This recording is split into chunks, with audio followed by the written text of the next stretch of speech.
Assalamu alaikum урматтуу bir тугандар, урматтуу кыргыз элим, кандай жакшысыздарбы, саламатсыздарбы?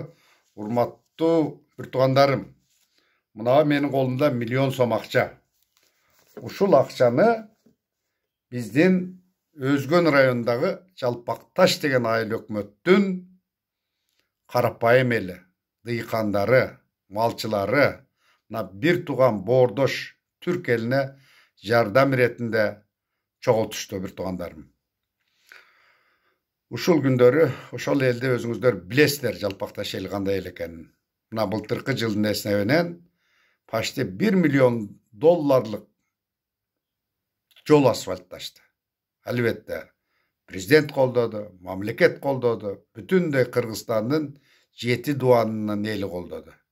Ушундай жакшы иштердин башатында турган эл, анан сырткары өздөрү биригип алып эле ошол эстеликтерин курушат. Баягы согуштун 75 жылдык, жеңиштин 75 жылдыгына жеңиш бактарын курган эл, спорт залдарын өздөрү курган, көчөлөрүн жарыктандырган, сууларын өздөрү чыгарган, кедей кембагалдарына, муктаж болгон үй бүлөлөрүнө мал салдарды чогултуп алып берген ушундай бир жакшы эл бар тугандарым.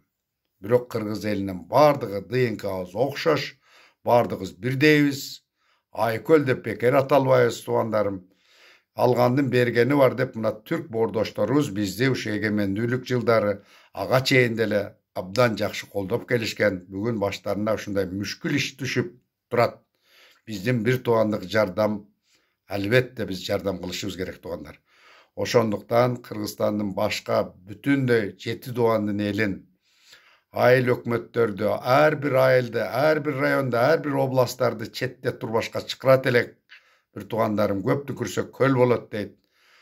Бул тугандарыбызга жардам бербесек болбойт. Булар албетте биздин bir тугандар. Өзүңүздөр билип, түрк тугандарыбыздын жакшылыктарын биз көп эле көрдүк. Бүгүн четте турушубуз керек эмес. Мына мамлекетибиз дагы жакшы аракеттерди жасап, уже МЧСибиздин жигиттери ошол жакта жүрүп атат. Боз үйлөрдү алып барып тигип атышат. Бирок мамлекетте эле карап тура бере тургандай күн эмес азыр. Жалпыбыз аракет кылайлык, bir туган элибизге колдон келишинче жардам берейлик тугандарым. Ар бир айылда кадырлуу аксакалдар бар, экс-депутаттар бар, экс-министрлер бар. Ар бириңиздер өзүңүздөрдүн тугандарды, айылдаштарыңыздарды уюштурула bir тугандарым.